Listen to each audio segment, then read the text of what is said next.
தன்னுடைய தேசத்தை இந்த 3 பெண்ணுக்கும் பிரிச்சு பங்கு வச்சு கொடுக்க போறான். ஒரு அரசன் தன்னுடைய 3 பெண்களுக்கு தேசத்தை பங்கு வச்சு கொடுக்கணும்னா அவன் என்ன செய்யணும்? காது வச்ச மாதிரி முடிக்க வேண்டியதுதானே.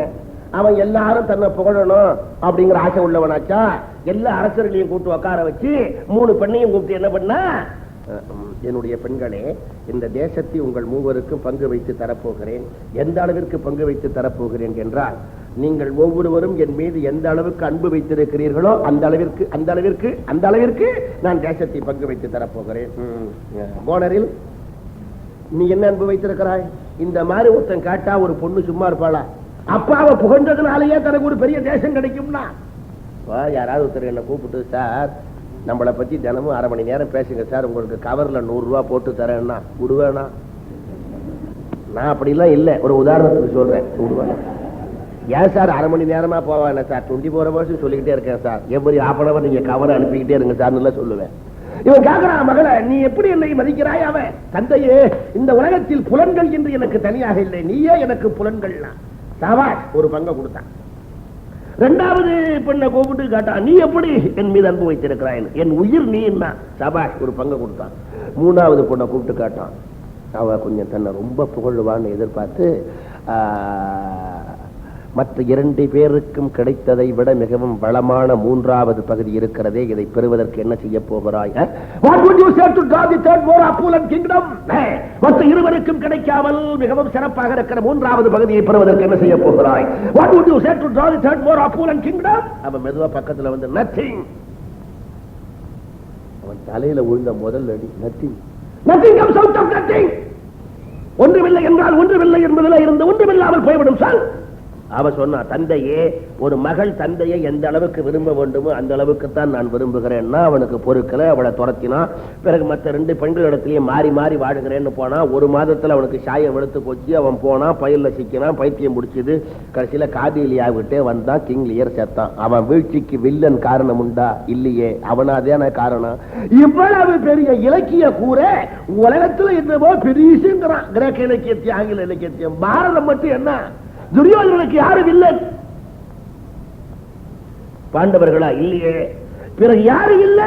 அவன் உள்ளத்துல புகுந்த பொறாமை, அதை தொடர்ந்து வந்த ஆசை, அதை தொடர்ந்து வந்த கோபம், அதை தொடர்ந்து வந்த இன்னாச்சொல். ஆகவே உலக இலக்கியத்துக்கு தமிழ் எந்த விதத்திலும் பின்வாங்கினது இல்லை. உலகம் பூராவும் உயர்ந்த இலக்கியம்னு ஒண்ணு உண்டுன்னா தமிழை தவிர வேற எதுவும் கிடையாது. நான் ஒன்னும் தமிழ் மொழி மேல வெறி பிடிச்சு பேசல, யதார்த்தமா தெரிஞ்சு நியாயத்தை சொல்ற. இப்ப அந்த மாதிரி பேசலாமா? விதுரர் வில்ல முடிச்சுட்டு போயிட்டார். கண்ணபிரான் அங்க உட்கார்ந்து இருந்தார். முன்னாலேயே விதுரர் பிடிச்சில கண்ணபிரான் உட்கார்ந்து இருக்காரு. விதுரர் வில்ல முடிச்சதெல்லாம் கண்ணபிரானுக்கு ஞானத்துல தெரிஞ்சு போச்சு. அவர் வந்த உடனே கேட்டார், என்ன விதுரனே, சபையில இருந்து வருவதற்கு என்ன தாமதம்? ஒன்றுமில்லை கண்ணா, தாமதம் ஆகிவிட்டது. ஏன் தாமதம்னு கேட்கிறேன். இன்னுமில்லை, தாமதமாகிவிட்டது. சொல்லு, என்ன தாமதம்? ஒன்றுமில்லை, தாமதமாகிவிட்டது. விதுரைய, சபையில் என்ன நடந்தது? கண்ணா, ஒன்றுமே நடக்கவில்லையே. பிறகு ஏன் வில்லை முறித்தீர்? ஒன்றுமில்லை கண்ணா, அதாவது நடக்கப் போவதை தெரிந்து கொள்ள விரும்பாத அரசன், தனக்கும் அழிவு உண்டு என்று நம்பாத அரசன், நாக்கை அடக்கி பேசாத அரசன், அவனுக்காக போர்க்களத்திலே சென்று சாகக்கூடாது என்று சாத்திரம் சொல்லி இருக்கிறது. ஆவது கருதானாயில் அமைச்சர் சொல் கேளானாயில் வீவு அது குறியானாயில் நாவு அது அடக்கானாயில் அவனுக்காய் நடந்து சென்று சாவது சாத்திரம் என்று சொல்லுகிறது. விதுரரே, நீர் ஏன் வில்லை முறித்தீர் என்று கேட்டார். அதற்கு முதல் சொல்லும் தத்துவம் சொல்லாதே. விதுரர் அவ்வளவு சீக்கிரம் சொல்லவே இல்லை. பிறகு வேற வழி இல்லாம நடந்ததெல்லாம் சொல்லி முடிச்சார். கண்ணபிரான் மன்னிப்பு கேட்டார். துரியோதனன் பேசின கடுஞ்சொற்கள். அடுத்த நாள் சபையில அப்படி கண்ணபிரான் வருகிறார்னு தெரிஞ்சு இப்ப என்ன பண்ணினான் துரியோதனன், துச்சாதனன், சகுனி ஒன்னா கூடி, தம்பி துச்சாதனா, என்ன நம்முடைய சபைக்கு என்ன தூதன் கடையன் தனியாக வந்திருக்கிறான். கவனி, தனியாக வந்திருக்கிறான். நாளைக்கு சபைக்கு வருவதாக சொல்லியிருக்கிறான். அவனை சபையிலேயே கொல்வதற்கு என்ன வழி? துரியோதனன் கேட்டான். துச்சாதனன் சொன்னா, இதற்கெல்லாம் ஆலோசனை யாரிடம் கேட்க வேண்டுமோ கேள்.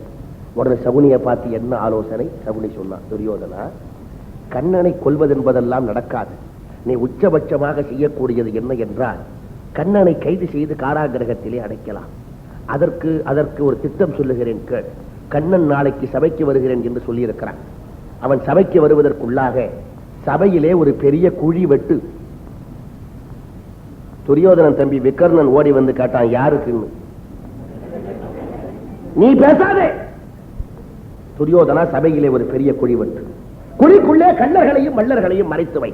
அதன் மேல உளுத்து போன மூங்கில்களை அடுக்கி சிம்மாசனத்தை போட்டு ரத்தின சிம்மாசனத்தை போட்டு கண்ணபிரான் வந்தவுடன் அமரச் சொல். அந்த சிம்மாசனம் நரநரையென முறிந்து உள்ளே போகும். உள்ளே இருக்கிற கள்ளர்களும் மல்லர்களும் கண்ணனை கைது செய்து காராகிரகத்தில் அடைத்து விடலாம். துரியோதனா, எப்படி என்னுடைய ஆலோசனை? யார் சொல்வார்கள் ஆலோசனை? அப்படியே கண்ணபிரான படுகுழி பாய்ச்சறதுக்கு திட்டம் போட்டு படுகுழி பாய்ச்சுவதற்கு சிம்மாசனத்தை வச்சாச்சு. கண்ணபிரான் வந்தார். அடி ஒற்றி அடிபிரித்து அப்படி ஏறி அப்படி உட்கார்ந்தார். நிரண்டது மூங்கில் உள்ள போச்சு சிம்மாசனம். கண்ணபிரான் மண்ணுக்குமா எழுந்து கோபத்தோட விஸ்வரூபம் காட்டுகிறார்.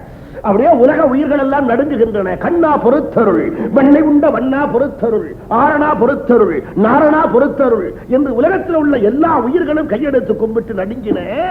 துரியோதனை மட்டும் என்ன செய்தான் தெரியுமா? இப்படி உட்கார்ந்தான் துரியோதனன். என்ன இடையில இந்த சபைக்கு வந்திருக்கிற இடையன் சித்து வேலை செய்கிறான். கண்ணபிரான் விஸ்வரூபத்தை கண்டு எல்லா உயிர்களும் நடுங்குகின்றன. இவன் கையெடுத்து கும்பிடல. என்ன சபையில இடையன் சித்து வேலை செய்கிறான்? துரியோதனன். கண்ணபிரான் எப்படி நின்னாரா? சகல உலகங்களும் என் திருவடியின் கீழே இருக்கின்றன என்பதை காட்டுகின்ற வகையில் உலகங்கள் கீழாகவும் தானதற்கு மேலாகவும் கண்ணபிரான் என்றான். தன்னில் உயர்ந்தவர் யாரும் இல்லை எனும் சதுர்மறையின்படியே எண்ணிலமும் தன் திருவடியில் அடங்கிட இப்படி நின்றிடவும் சென்னி விசை கரம் வைத்திலன் அஞ்சி அயர்ந்தீலன். அவ்வளவு ஆணவம். அதனாலதான் அழிஞ்சான். 3 பேரை சொல்ல போறேன், நல்லா கவனிங்க. உலகத்துல மனிதனுக்கு வாழ்வு எவ்வளவோ உயரலாம், செல்வம் எவ்வளவோ உயரலாம், எங்க வேணாலும் போகலாம். மனிதர்களை மதிக்கிறது மனிதாபிமானம் அது கூட இல்லாம போகலாம். எந்த நிமிஷமும் அவன் கடவுளுக்கு பயந்திருக்கணும். கடவுளையும் ஒப்புக்கொள்ளாம இருப்பானால் அவனை மாதிரி ஆணவம் உள்ளவன் உலகத்துல கிடையாது. அவன் வீழ்ச்சி ரொம்ப பயங்கரமா இருக்கும். ஆணவம் உள்ளவன் வீழ்ச்சி பயங்கரமா இருக்கும். இப்ப 3 பேரை எடுத்துக்குவோம். கண்ணபிரான் முன்னால வந்து நிற்கும் போதும் துரியோதனனுக்கு ஆணவம் போகல, கூட்டத்தோட அழிஞ்சான். இவர மாதிரியே மற்ற 2 பேருக்கு ஆணவம் இருந்தது. ஒருத்த ராமாயணத்துல வர ராவண, இன்னொருத்தன் கந்தபுராணத்துல வர சூரபத்மன். எப்படி இடையன்னு கண்ணபிரான துரியோதன சொன்னானோ அந்த மாதிரிதான் ராமபிரான மானுடன் மானுடன் மானுடன் பேசினான் ராவணன். எப்ப பார்த்தாலும் தன்னை பத்தி பெருமையா பேசுவான் ராவண மானுடன், கொச்சை மானுடன். நான் யார் தெரியுமா?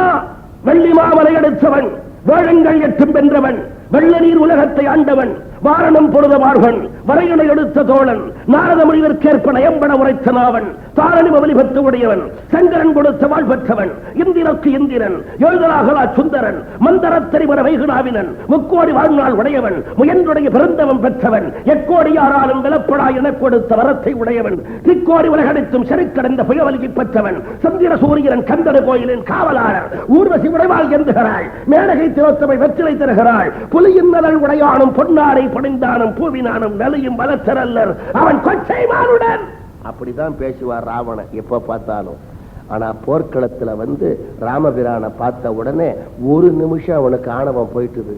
அவன் நினைக்கிறான் ராமபிரானை பார்த்து, சிவனோ சிவனோ இருக்காது, அல்லன் நான்முகனோ பிரம்மாவாயிருப்பானோ அல்லன், திருமாலோ திருமாலாம் அவனோ அல்லன், பிரம்மா விஷ்ணு சிவனாரோ எனக்கு தெரியலையே, ஓ இவனோதான வேத முதல் காரணன், உலக உயிர்களுக்கெல்லாம் மூலமாக இருக்கிற பரம்பொருளே அவதாரமாக வந்திருக்கிறதோ அப்படின்னு யார மானுடன் சொன்னானோ அந்த ராவணனை பார்த்து பரம்பொருள் 1 நிமிஷம் ராவணன் நினைச்சா. ஆனவன் 1 நிமிஷம் அவனை விட்டு போச்சு. அதுக்கு என்ன பலன்? அவன் பரம்பரையில எள்ளும் தண்ணியும் ஊத்துறதுக்கு ஒரு விபீஷணம் மிஞ்சினான். கவனிச்சீங்களா? ராவணனுக்கு 1 நிமிஷம் ஆணவம் போனதுனால மிச்சம் என்ன? எள்ளும் தண்ணியும் ஊத்துறதுக்கு ஒரு தம்பி மிஞ்சினான். சூரபத்மனும் முருகப்பெருமான பச்சை குழந்தை பச்சை குழந்தை பச்சை குழந்தை அப்படிதான் பேசுவான்.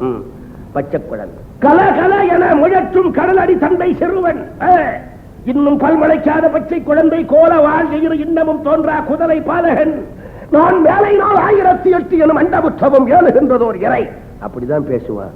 ஆனா போர்க்களத்துல முருகப்பெருமான பார்த்தா சூரபத்மன், ஐயோ நான் ஓடி போடி அவன் அவன் அவன் திருவடியை சுத்தி சுத்தி வரணும்னு என்னுடைய தலை துடிக்கிறதே, அவன் திருவடியில வணங்கணும்னு என்னுடைய தலை துடிக்கிறதே, சூழுதல் வேண்டும் தாள்கள் துழுதிடல் வேண்டும் சென்னி, இவருக்கு நான் ஆளாகி வாழுதல் வேண்டும். அன்னைக்கு சபையில தூதுவனாக வந்திருக்கிற வீரவாக சொன்ன வார்த்தையெல்லாம் 100க்கு 100 உண்மைன்னு எனக்கு இப்ப அல்லவா தெரிகிறது.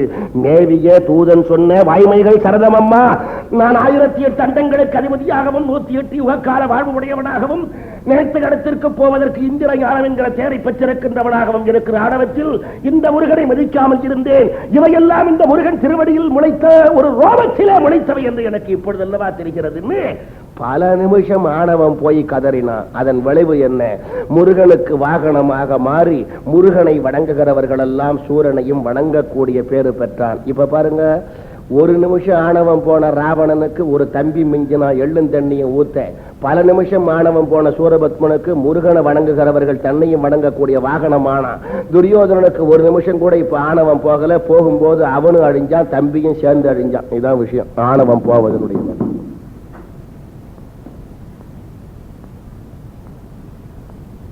கண்ணபிரான் அப்படி கோபத்தை அடக்கி கொண்டு சொன்னார், துரியோதனா உன்னை நான் இப்ப கொல்லுவது ரொம்ப எளிது, கொல்லாம போறேன். காரணம், முந்தையே உனக்கு நான் வாக்கு கொடுத்திருக்கேன், பாரத யுத்தம் வந்தா நான் பாண்டவர் பக்கம் இருந்தாலும் நான் கையில ஆயுதம் எடுக்கலன்னு உனக்கு வாக்கு கொடுத்திருக்கேன். அதனால இப்ப நான் ஆயுதம் எடுக்கல, உன்னை கொல்லாம போறேன். ஆனா உன்னை கொல்றதுக்கு எனக்கு இப்ப ஆயுதம் தேவையில்லை.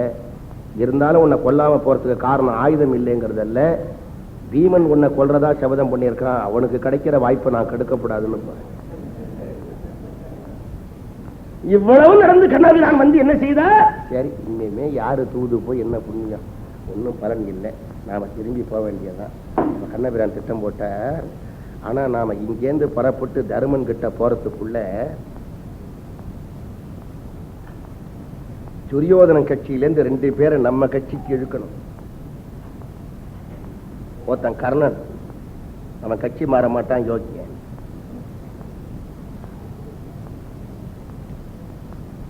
ஒண்ணு செய்வோமே, கர்ணனுக்கு வாழ்க்கையில கடைசி வரைக்கும் பிரிக்க முடியாத குறை பெற்றெடுத்த அம்மா யாருன்னு தெரியாது. வீரர்களும் வேந்தர்களும் கூடியிருக்கிற சபையில் அவன் தன்னுடைய வீரத்தை காட்ட எழுகிற பொழுதெல்லாம் வில்லம்பு கொண்டு வெல்ல முடியாதவர்கள் நீ எவனுக்கு பிறந்தவன் என்ற சொல்லம்பை வீசி அவனை அவமானப்படுத்துவது வழக்கம். அவங்கிட்ட போய் உன் அம்மா யார் தெரியுமான்னு கேட்டு, துரியோதனனுக்காக எந்த பாண்டவர்களை கொள்வேன்னு சபதம் பண்ணிருக்கியோ அந்த பாண்டவர்களுக்கு தாய் தான் உனக்கும் தாயின்னு சொல்லி அவன் உள்ளத்துல தாய் பாசத்தை ஏற்படுத்தி, குந்திகிட்ட போய் நீ கல்யாணத்துக்கு முன்னால ஒரு பிள்ளைய பத்தி பெட்டியில வச்சு விட்டியே, அந்த பிள்ளை யார் தெரியுமான்னு கேட்டு அவன் தான் அவன் மற்ற பிள்ளைகளை கொள்வேன்னு சபதம் பண்ணியிருக்கிற கர்ணன் சொல்லி அவன் உள்ளத்துல பிள்ளை பாசத்தை ஏற்படுத்தி அந்த தாயை விட்டு இந்த பிள்ளைய கூப்பிட வைப்போம். அப்படியும் கர்ணன் துரியோதனை விட்டு வரமாட்டேன்னு சொன்னா அவங்கிட்ட 2 வரம் வாங்க வைப்போம். ஒரு வரம் என்னன்னா, அவங்கிட்ட நாகாஸ்திரம்னு ஒரு அம்பு இருக்கு, அத பாரத போர்க்களத்துல அர்ஜுனன் மேல ஒரு தரம் போடலாம், குறித்தவரினா 2ஆம் தரம் போடக்கூடாதுன்னு ஒரு வரமும். இன்னொரு வரம் என்னன்னா, அர்ஜுனன் நீங்களாக பாண்டவர்களில் மற்ற 4 வரையும் போர்க்களத்துல புரிய வைக்க கூடாதுன்னு ஒரு வரமும் கேட்டா கர்ணன் பலத்தை குறைக்கலாம். இது கண்ணபிரான் திட்டம். சரி, அப்படி கர்ணனை நம்ம பக்கம் அப்படி இழுக்கலாம். இன்னொருத்தர் இழுக்கணுமே துரியோதனன் பக்கத்துல இருந்து அஸ்வத்தாமா. அஸ்வத்தாமாவும் கட்சி மாற மாட்டான். யோசிச்சு கண்ணபிரான் எண்ணி பார்க்கிறார். ஒண்ணு செய்ய, ஒருத்த நம்ம கட்சிக்கு வரானான்னு பாரு, வல்ல இருக்கிற கட்சியில நம்பிக்கை இல்லாம பண்ணிடும்.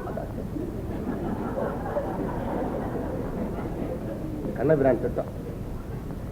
அப்படி நினைச்சுக்கிட்டே கண்ணபிரான் வீதியில வந்தார். துரியோதனால மந்திரியோட அரண்மனை மேல நின்று பேசிட்டு இருந்தான். எதிர அஸ்வத்தாமா வந்துட்டான். கண்ணபிரான் பார்த்தார், அஸ்வத்தாமா இப்படி நாடு கேட்டுக்கிட்டு வந்தேன், தரமாட்டேன்னு விட்டான். எப்படி தருவான்? ஒன்ன மாதிரி இருக்கிற வீரன் எல்லாம் உனக்கு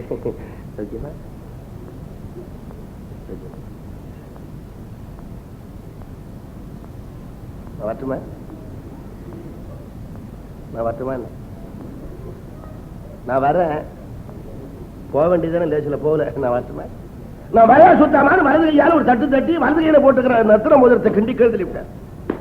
அஸ்வத்தாமா மோதிரம் கீழே விழுந்ததுன்னு குடிஞ்சு எடுத்தான். அதுக்குள்ள கண்ணன் வந்து பார்த்து, அஸ்வத்தாமா மழை வரும் போல இருக்கே, சூரியன் கோட்டை கட்டி இருக்கேன். மோதிரத்தை எடுத்தவன் நிமிர்ந்து சூரியனை பார்த்தா அவ்வளவுதான். துரியோதன மந்திரிகிட்ட சொல்லிட்டான், இனிமே அஸ்வத்தாமாவை நம்பாத, பாரத போர்க்களத்துல பாண்டவர்களுக்கு உதவி செய்வதா?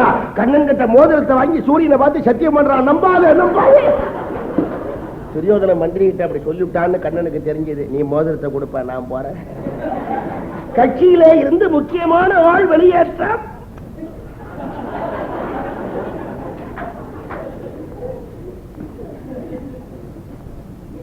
கண்ணபிரான் அஸ்வத்தாமாவை மித்திரபேதப்படுத்த முடிந்ததே தவிர கர்ணனை முடியலையே. உள்ளத்தை உருக்கிற கர்ணன் அல்லவா? துரியோதனனுக்காக நன்றி செலுத்த வேண்டும்னு முடிவு செய்தவன் எப்படி தாய்ப்பாசத்தை கடந்து முடிவு செய்யறான் பாருங்க. அப்படி கண்ணபிரான் கர்ணனை பார்க்க வந்தார். கர்ணன் மரியாதையா வரவேற்றான். கண்ணா வர வேண்டும். என்ன கர்ணா சௌக்கியமா? இப்படி நாடு கேட்டுக்கிட்டு வந்தேன், தரமாட்டேன்னு விட்டான். எப்படி கொடுப்பான்? உன்ன மாதிரி இருக்கிறவெல்லாம் அவனுக்கு துணை செய்ய. கர்ணா, உங்க அம்மாவை பத்தி ஏதாவது தகவல்? கர்ணன் சொன்னான், கண்ணா, வில்லம்பு கொண்டு என்னை வெல்ல முடியாதவர்கள் எந்த கேள்வியை கேட்டு என்னுடைய உள்ளத்தை புண்படுத்துவார்களோ அந்த கேள்வியை கேட்பதனால் உனக்கு என்ன லாபம்? கர்ணா கவனி, மற்றவர்கள் உன் உள்ளத்தை புண்படுத்துவதற்கு கேட்ட கேள்வியை நானும் கேட்க மாட்டேன் என்பதை மறந்துவிடார். நீண்ட நெடுங்காலமாக உன்னுடைய உள்ளத்திற்கு வினாக்குறியாக இருக்கிற ஒன்றுக்கு விடை சொல்ல வந்திருக்கிறேன். கர்ணா கவனி, உன் தாய் யார் என்பதை சொல்ல வந்திருக்கிறேன். ஆனால் அதை கேட்பதற்கு முன் உன் இதயத்தை கொஞ்சம் இரும்பாக்கிக் கொள். உன்னுடைய தாய் யார் தெரியுமா? துரியோதனனுக்காக எந்த பாண்டவர்களை கொள்வேன் என்று நீ சபதம் செய்திருக்கிறாயோ அந்த பாண்டவர்களுக்கு தாய் குந்திதான் உனக்கும் தாய். அப்படியே கர்ணன் மூர்த்தியா நடுங்குகிற கைகளோடு எழுந்து கண்ணபிரானை பார்த்தார். கவனி, திருமணத்திற்கு முன்பு உன்னுடைய தாய் குந்தி துர்வாசனுக்கு பணிவிடை செய்தார். அவன் ஒரு மந்திரத்தை உபதேசித்து, எந்த தெய்வம் உனக்கு கணவனாக வேண்டும் என்றாலும் மனதால் கருதி மந்திரத்தை சொல், அந்த தெய்வத்தின் அம்சத்தோடு குழந்தை பிறக்கும் என்றார். கர்ணா, கொஞ்சம் கூட தெளிவில்லாமல் அவன் எச்சரிக்கை எல்லாம் மீறி குந்தி போஜனுடைய நிலாவற்றத்திற்கு போய் கதிரவனை கண்டவன் கணவனாக வேண்டும் என்று கருதினால் வயிற்றிலே கரு வந்தது, நீ பிறந்தாய். திருமணத்திற்கு முன்பு பிள்ளை பெற்றாள் என்று ஊராரும் உலகத்தாரும் பழிப்பார்களே என்று பெற்றெடுத்த உன்னை வளர்க்க முடியாமல் பெட்டியிலே வைத்து விட்டு விட்டாள். அதிரதனும் ராதையும் உன்னை கண்டு எடுத்த தந்தையும் தாய். அப்படியே கர்ணன் நெஞ்ச பிடித்து கொண்டு அமர்ந்தான். இந்த நேரம் பார்த்து கண்ணபிரான் கேட்டார், கர்ணா, இனிமேல் என்ன செய்ய போகிறாய்? பாண்டவர் சொந்த தம்பியர் என்று தெரிந்த பிறகுமா துரியோதனன் பக்கம் இருக்க போகிறாய்? இப்பொழுதே போய் துரியோதனனை பார்த்து, பாண்டவர் என் தம்பியர், அவர்களுக்கு எதிராக நான் எப்படி போர் செய்வேன் என்று சொல்லிவிட்டு வந்து விடு. அப்படித்தானே செய்ய போகிறாய்? வா கர்ணா வா. கர்ணன் சொன்னான் பாருங்க, கண்ணா, என்னுடைய பிறப்பு உண்மையை நீ தெரிவித்த வரைக்கும் நன்றி. என்னை பெற்றெடுத்த தாய் யார் என்று நீ தெரிவித்த வரைக்கும் நன்றி. ஆனால் அதற்காக இதனால் வரை என்னை ஆதரித்த துரியோதனனுக்கு எதிராக பாண்டவர்களுக்கு சார்பாக நான் வருவேன் என்று எதிர்பார்த்தால் பகற்கனவு. நீ போகலாம். கண்ணபிரான் பார்த்தார், அடே அப்பா, கர்ணனுக்கு என்ன நன்றி உணர்வு. அவர் கேட்டார், கர்ணா, உனக்கு நான் ஏதாவது உதவி செய்ய முடியுமா? கர்ணன் சொன்னான், கண்ணா, ஒரே ஒரு உதவி செய். என்ன கர்ணா? நீ கன்றால் விளைவின் கனி உகுத்தவன், கழையால் ஆணிரையின் கணம் அழைத்தவன், குன்றால் மழையின் குலம் தடுத்தவன், இங்கிருந்து சென்றால் அதுவே. கண்ணபிரான் பார்த்தார், தாயாகிய குந்தி கிட்ட போனார். குந்தியை வரவேற்றாள். கண்ணா கண்ணா, காற்றில வசிக்கிற என் பிள்ளைகள் பாண்டவர் 5 பேரும் நலமா? கண்ணா குந்தி என்ன கேட்ட? மறுபடியும் காடு. கண்ணா, காற்றில வசிக்கிற என் பிள்ளைகள் பாண்டவர் 5 பேரும் நலமா? குந்தி என்ன கேட்ட? மறுபடியும் காடு. என்ன கண்ணா, வனத்தில வசிக்கிற என் மக்கள் பாண்டவர்கள் 5 பேரும் நலம்? குந்தி, உனக்கு எத்தனை பிள்ளை? இது என்ன கேள்வி? எனக்கு 3 பிள்ளை, மத்திரைக்கு 2 பிள்ளை. பாண்டவர் 5 பேரை தவிர. ஓஹோ, கல்யாணத்துக்கு அப்புறமா சொல்றிய, பின்னால முன்னால? குந்தி அதுக்கு மேல மறைக்கல. கண்ணா, திருமணத்திற்கு முன்பு துர்வாசனுக்கு பணிவிடை செய்தேன். அவன் எனக்கு ஒரு மந்திரத்தை கற்பித்தான். அதை சொல்லி எந்த தெய்வம் கணவனாக வேண்டும் என்று கருதினாலும் அந்த தெய்வத்தின் அம்சத்தோடு குழந்தை பிறக்கும் என்றான். நான் கதிரவன் கணவனாக வேண்டும் என்று கருதினேன். வயிற்றிலே கரு வந்தது. பிறகு திருமணத்திற்கு முன்பு பிள்ளை பெற்றால் என்று ஊராரும் உலகத்தாரும் படிப்பார்களே என்று பெற்றெடுத்த பிள்ளையை வளர்க்க முடியாமல் பட்டினாலே சுற்றி பட்டியிலே வைத்து கங்கை ஆற்றிலே விட்டு விட்டேன். குந்தி, அதற்கு மேல் நான் சொல்லுகிறேன் கேள். அதற்கு மேல் என்ன நடந்தது என்று உனக்கு தெரியாது. நீ அப்படி பட்டியலை வைத்து விட்ட பிள்ளை யார் தெரியுமா? அதை கேட்பதற்கு முன் உன் இதயத்தை கொஞ்சம் இரும்பாக்கிக் கொள். அந்த பிள்ளை வேறு யாரும் அல்ல, நீ பெற்றெடுத்த மற்ற மக்களாகிய பாண்டவர்களை கொள்வேன் என்று சபதம் செய்து துரியோதனனுக்கு துணை நிற்கிறானே கர்ணன், அவன் தான் நீ பெற்ற பிள்ளை. அப்படியே குந்தி மூர்த்தியாகி விழுந்தா. எழுந்து கண்ணனை பார்த்து கதறா, கண்ணா இதுதான் உன்னுடைய திருவிளையாடலா? அவன் என்னுடைய மகன் என்பது இப்போது வந்து சொல்லுகிறாயே, முன்னாலேயே சொல்லி இருந்தால் அவன் துரியோதனன் பக்கம் சேரவிடாமலே செய்திருப்பேனே. கண்ணா இப்போது வந்து அவன் என்னுடைய பிள்ளை என்று சொல்லுகிறாயே, இதுதான் உன்னுடைய கருணையா? இதுதான் உன்னுடைய திருவிளையாடலா? கண்ணா, குந்தி உனக்கு இப்படி ஒரு பிள்ளை பிறந்தது என்பதை முன்னாலேயே நீ என்னிடம் சொல்லி இருந்தால் நானும் அப்போதே உன்னிடம் சொல்லி இருந்தேன். கண்ணா நான் இதில் என்ன செய்வது? அப்படி கேள். உனக்கு முன்னால் இருக்கிற கேள்வி 2. 5 பிள்ளை வேண்டுமா, ஒரு பிள்ளை வேண்டுமா என்பது. கர்ணன் கையில் நாகாஸ்திரம் இருக்கிற வரைக்கும் உன் 5 பிள்ளையும் பிழைக்க முடியாது. போ குந்தி. கர்ணனுக்கு வாழ்க்கையில் கடைசி வரைக்கும் பிரிக்க முடியாத குறை பெற்றெடுத்த தாயார் என்று தெரியாது. மாமன்னர்கள் பல பேர் கூடியிருக்கிற சபையில் அவனை அவமானப்படுத்த வேண்டும் என்று கருதுகிறவர்கள் எவளுக்கு பிறந்தவன் என்று கேட்பது வழக்கம். நீதான் அவனுடைய தாய் என்பதை போய் நிரூபித்து நில். தாய் பாசத்திற்கு மயங்காதவர்கள் இருக்க முடியாது. ஆனால் எனக்கு சந்தேகம் குந்தி, கர்ணன் தாய்ப்பாசத்தையும் கடந்து துரியோதனனுக்கு நன்றி செலுத்த வேண்டும் என்று எண்ணுகிறவன். முடிந்த வரைக்கும் தாய்ப்பாசத்தை காட்டி அவனை பாண்டவர் பக்கம் வா என்று அழை. அவன் வரமாட்டான். வரவில்லை என்று முடிவாகிவிட்டால் அவனிடம் 2 வரம் கேள். ஒரு வரம் வேறொன்றுமல்ல, அவன் பால் இருக்கிற நாகாஸ்திரத்தை பாரத போர்க்களத்தில் அர்ஜுனன் மீது ஒரு முறை போடலாம், குறித்தவரை விட்டால் 2வது முறை போடக்கூடாது என்று கேள். 2வது வரம் வேறொன்றுமல்ல, பாரத போர்க்களத்தில் அர்ஜுனன் நீங்களாக மற்ற 4வரையும் குறிய வைக்கக்கூடாது என்று கேள். இப்ப தாய் குந்தியை போய் புள்ள கர்ணனை கூப்பிட போற. மெய்யன்பர்களே, தாய்மார்களே, நீங்கள் கேட்டுக்கொண்டிருப்பது பாரத கதைதான். தயவு செய்து நீங்கள் இருக்கிற இடத்தை மறந்து விடுங்கள். கதை கேட்டுக் கொண்டிருக்கிறோம் என்பதையும் மறந்து விடுங்கள். மானசீகமாக அவரவர்கள் கர்ணனாக ஒரு சிறிது மாறிக்கொள்ளுங்கள். இப்போது அவனுக்கு ஏற்பட்டிருக்கிற தர்ம சங்கடம். தாய் வந்து அழைக்கிறாள், தம்பியர் பக்கம் வா என்று. அவனோ நீண்ட காலம் துரியோதனனுக்கு உதவி செய்ய வேண்டும் என்று உள்ளத்திலே நன்றியை வகுத்துக் கொண்டிருக்கிறான்.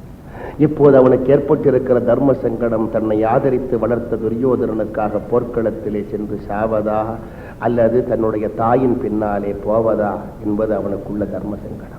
அவன் வகுத்துக் கொண்ட கடமையை, நன்றியை நிறைவேற்ற வேண்டுமானால் இப்போது அவன் தாய்ப்பாசத்தை எதிர்த்து தன்னுடைய நன்றியை காட்ட வேண்டும். உலகத்திலே தாய்ப்பாசத்தை எதிர்த்தவர்கள் யாராவது உண்டா? மனைவியை பிரிந்து வாழுகிற கணவர்கள் இருக்கலாம், கணவனை மறந்து வாழுகிற மனைவியர்கள் இருக்கலாம், நண்பர்கள் ஒருவருக்கொருவர் தங்களை மறக்கலாம். அம்மா வேண்டாம் என்று சொல்லுகிற பிள்ளை உண்டா? பட்டினத்தாரை விட ஒரு துறவியா? அவர் காதற்ற ஊசியும் வாராதுகான் நம் கடைவழிக்கே என்று பாடிய பட்டினத்தார் தான். விட்டுவிடப் போதுயிர் விட்டுவிட்டால் உடலை சுட்டுவிடப் போகிறார் சுற்றத்தார் என்று பாடிய பட்டினத்தார் தான். அப்படி எல்லாவற்றையும் தூக்கி எறிந்து பாடியவர் பட்டினத்தாரே தவிர தன்னுடைய தாயார் இறந்த போது அவளுடைய திருமேனிக்கு நெருப்பு வைக்க முடியாமல் ஐயோ 2 திங்களாய் அங்கெல்லாம் நொந்து பெற்று பையன் என்ற போதே பரிந்து எடுத்து செய்ய இரு கடகவடி புறத்தில் ஏந்தினாளே, அவளை எப்பிறப்பில் காண்பேன் இனி என்று அந்த பட்டினத்தாரால் துறக்க முடியாத தாய்ப்பாசத்தையும் துறந்து நன்றியை காட்ட நிற்கிறான் கர்ணன்.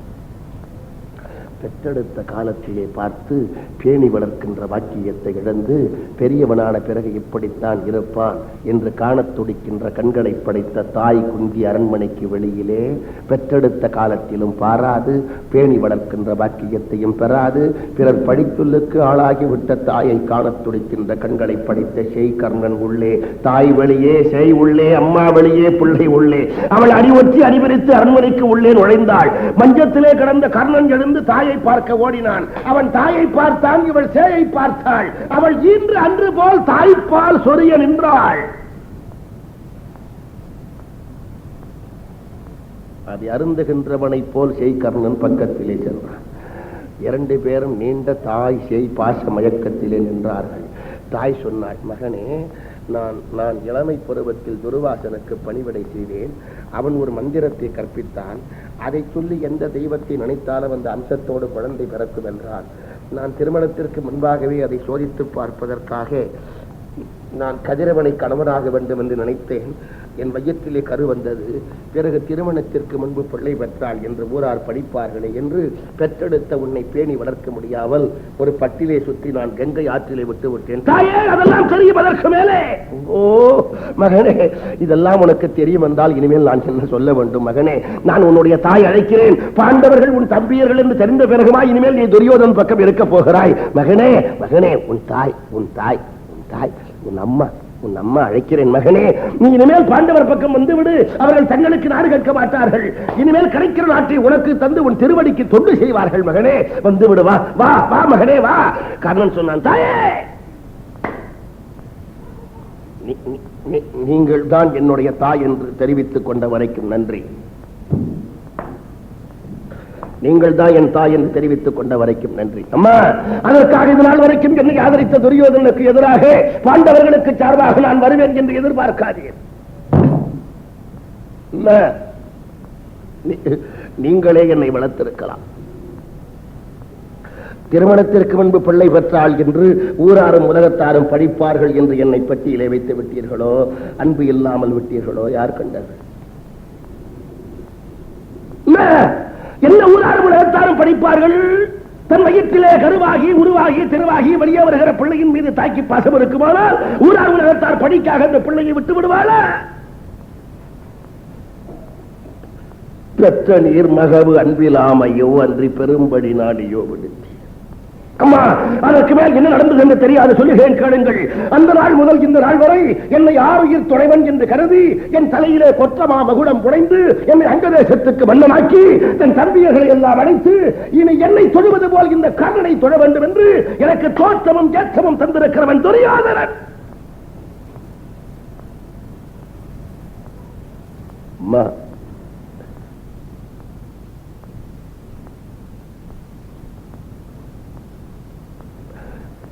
ஒரு நாள் பட்டப்பகல் நேரம், யாரும் இல்லாத ஏகாந்தமான அரண்மனை. அம்மா, நானும் துரியோதனன் மனைவி பானுமதியும் எதிரெதிராக அமர்ந்து சூதாடி கொண்டிருந்தோம். என்னுடைய கால் கொஞ்சம் நீண்டாலும் அவள் காலில் படக்கூடிய அளவிற்கு நெருக்கமாக அமர்ந்திருந்தோம். என் முதுகும் அவள் முகமும் அரண்மனையின் வாசலை பார்த்து இருந்தன. அம்மா, நாங்கள் ஆடிக்கொண்டே இருக்கிற போது எங்கோ வெளியே சென்ற துரியோதனன் உள்ளே நுழைந்தான். கணவன் வருவதைக் கண்டவன் மனைவி எழுந்தாள். அம்மா, நான் நினைத்தேன் அவள் ஆட்டத்தில் இடையிலே தோற்றுவிட்டு எழுகிறாள் என்று நினைத்து உரிமையோடு அவள் இடுப்பை பிடித்து இழுத்து, இரு, எங்கே போகிறாய் என்று வரைக்கும் இருந்து ஆடிப்போ என்றேன். அம்மா, நான் அவள் இடுப்பை பிடித்து இழுத்த வேகத்தில் முத்துக்களை கூத்து அவள் இடையில் கட்டி இருந்த மேகலை என்கிற ஆவரணம் சிதறிவிட்டது. அம்மா, உங்களைத்தான் கேட்கிறேன். என்னதான் இன்னுயிர் துறைவன் என்றாலும், என்னதான் நண்பன் என்றாலும், பட்டப்பகலில் மனைவியின் இடுப்பை பிடித்து மாற்றால் ஒருவன் எடுப்பதை ஒரு கணவன் கண்களாலே காணுகிறான் என்றால், தாயே, அவன் வாய் பேசுமா அல்லது வாய் பேசுமா? அம்மா, துரியோதனன் என்ன கேட்டான் தெரியுமா? சிதறிய முத்துக்களை எடுக்கவோ கோக்கவோ என்று கேட்டார். அந்த துரியோதனுக்கு எதிராக பாண்டவர்களுக்கு சார்பாக நான் வருவேன் என்று எதிர்பார்த்தால் பகற்கனவு. தாய் குந்தி சொன்னாள், மகனே, நீ இவ்வளவு நன்றியோடு இருப்பது எண்ணி நான் பெருமைப்படுகிறேன். என்றால் எனக்கு 2 வரம் கொடேன். கர்ணன் கேட்டான், என்ன வரங்கள்? முதல் வரம் வேறொன்றுமல்ல, பாரத போரில் உன்பால் இருக்கிற நாகாஸ்திரத்தை ஒரு முறை அர்ஜுனன் மீது போடு, குறித்தவரினால் 2வது முறை போடக்கூடாது. 2வது வரம், அர்ஜுனன் நீங்களாக மற்ற 4 வரையும் பொற்களத்தில் நீ குறியே வைக்கக்கூடாது. கர்ணன் தயங்கினான். சிறிது நேரம் கழித்து சொன்னான், தாயே, நீங்கள் கேட்ட வரங்கள் 2ம் தந்தேன்.